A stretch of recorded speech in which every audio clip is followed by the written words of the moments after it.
Audio Bookshelf presents On Board the Titanic by Shelley Tanaka and read by Terry Bregy.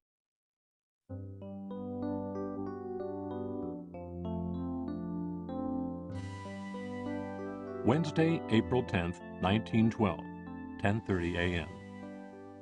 Jack Thayer stared up from the pier at the gleaming black side of the Titanic. If he craned his neck, he could just see the top of one of the ship's 4 huge funnels. All morning he had been listening to people talk about the world's biggest ship.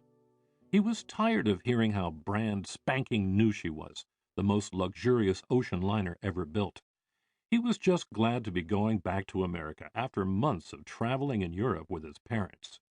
But as he got closer to the Titanic, he began to walk more quickly. Perhaps going on the first voyage of this giant new ship would be exciting after all. At the end of the covered gangway that led into the ship, a man in a green jacket offered him a white carnation. Jack was puzzled. "For your buttonhole, sir," the steward said. Jack took the flower and, fumbling, tried to put it in his lapel.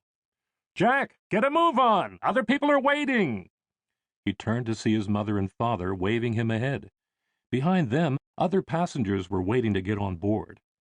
He stepped onto the thick carpets of the large white room lined with potted palms. Uniformed stewards were helping other passengers find their staterooms. In the middle of the reception room, a shiny candelabrum stood at the foot of a wide staircase with a curving handrail. Before long, a steward was ushering the Thayers up this staircase toward their rooms on C deck. Inside their suite, the smell of fresh paint still lingered, and Mrs. Thayer asked the steward to open the portholes. Porters then arrived with their luggage, and his parents began supervising the unpacking. Jack thought this would be a good time to make his escape and explore the ship. "I'm going to have a look around, Mother. I'll see you both later." "Just a minute, young man," said his mother, turning away from where her maid was unpacking dresses carefully wrapped in tissue paper. "This is a very big ship. Are you sure you won't get lost?" Jack's father poked his head around the doorway. "The boy is 17 years old, Marion. If he gets lost, he can ask for help. There are more stewards on the ship than ants at a picnic." Mr. Thayer turned to Jack and winked. "You go ahead, son, but meet us in the reception room in an hour." Jack gave his father a wave and hurried off.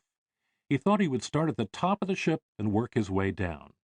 As he climbed the grand staircase, a shaft of sunlight poked through the large glass dome overhead. Thinking he might take a walk on deck, he followed a group of people who seemed headed in that direction. Instead, he found himself in the ship's gymnasium, where an instructor in white trousers was urging people to try out the exercise machines. 2 people pedaled stationary bicycles, and a man with a large mustache grinned as he bumped up and down on a leather-covered machine that imitated a horse ride. Jack decided to see if he could find the swimming pool he had heard people talking about. He saw an open elevator and stepped inside. "Say," he said to the elevator operator, "isn't there supposed to be a pool on this ship?" The operator turned around, and Jack saw that he was about his own age. "The swimming bath, sir," he replied in an English accent. "It's on F deck. I can take you down to E deck, and it's down 1 flight from there." After exploring the lower decks, Jack finally found the swimming pool, but was disappointed to see that it was empty. "We'll fill it later." The speaker behind him was a young-looking man in a brown suit, with a pencil behind his ear and a roll of paper under his arm. "Once we're out at sea," the man said, "they'll fill the bath with clean sea water." "Do you work here?" Jack asked. "I helped design the Titanic in Belfast. My name is Thomas Andrews." The man offered his hand. Jack shook it. "That's terrific, but isn't your job over now?" Andrews smiled. "Far from it. We're always making changes and improvements."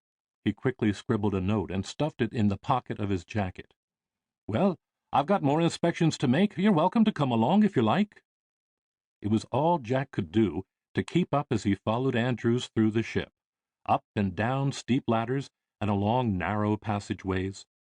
One moment he was shivering in a cold room filled with thousands of fresh flowers. The next minute he was watching as Andrews put his head inside a large machine that scrubbed and peeled potatoes. Looking at his watch, Jack suddenly realized that he was late for meeting his parents in the reception room. As he rushed back, he ducked into the Café Parisien, one of the 5 restaurants on board the ship. It looked just like a French sidewalk cafe, with wicker chairs and real ivy growing up the walls. The crowds that had filled the first-class reception room earlier were gone now. Instead, small groups of people sat at tables scattered around the room. The air was filled with the buzz of many people talking, and the ship's band played quietly in the background. "Here we are, dear," Mrs. Thayer called out, waving to Jack over a potted palm. Jack's parents were sitting with a group of familiar people. He recognized Mr. and Mrs. Widener and their son Harry, who lived near the Thayers outside Philadelphia. Mr. Widener, who had made his fortune building streetcars, was one of the richest men on board. Next to them sat Mr. and Mrs. Carter, who had a brand-new French car stored in the Titanic's hold. Mr. Carter was fussing about the car as if it were a prize racehorse. The grown-ups chatted non-stop, comparing the way their staterooms were decorated or reading the names of well-known people from the printed list of first-class passengers. Many rich and famous people had paid huge amounts of money to sail on the first voyage of the most luxurious ship in the world. Jack wasn't paying attention. He preferred watching the other people in the room. One woman had a fluffy object tucked under her arm. At first Jack thought it was her purse, but suddenly it moved and showed 2 beady little black eyes. The tiny long-haired dog and his mistress wore matching beaded collars.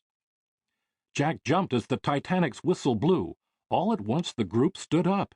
Everyone wanted to be on deck to watch the ship cast off. Slowly and steadily the Titanic pulled away from the dock. From the shore, a crowd waved and followed the ship along the pier. Jack noticed that people were tossing flowers from the ship. Suddenly he remembered the carnation in his lapel. Leaning over the railing, he threw it way down into the water. Along the pier, several smaller ships were tied up. As the Titanic began to sweep past them, the suction from the big ship pulled a ship called the New York toward it. Several sharp cracks split the air like gunshots as the New York's thick ropes snapped.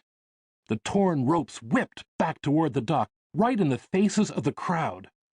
The stern of the New York began to swing out. It was drifting right into the Titanic's path. Jack gripped the railing. He stared as the Titanic moved closer and closer to the New York. It was like watching a golf ball rolling slowly toward the hole. Would it miss? He held his breath. At the last second, a tugboat appeared and began to pull the smaller ship away. With only inches to spare, the Titanic slipped by the New York. "Did you see that, Father?" Jack exclaimed. "That was a close one." There was no reply. When Jack turned his head, he saw that his father had moved down the railing to take photographs. In his place stood an elderly man smoking a pipe. The man frowned at Jack and shook his head. "Too close, if you ask me," he said. "It's bad luck for something like this to happen at the start of a maiden voyage."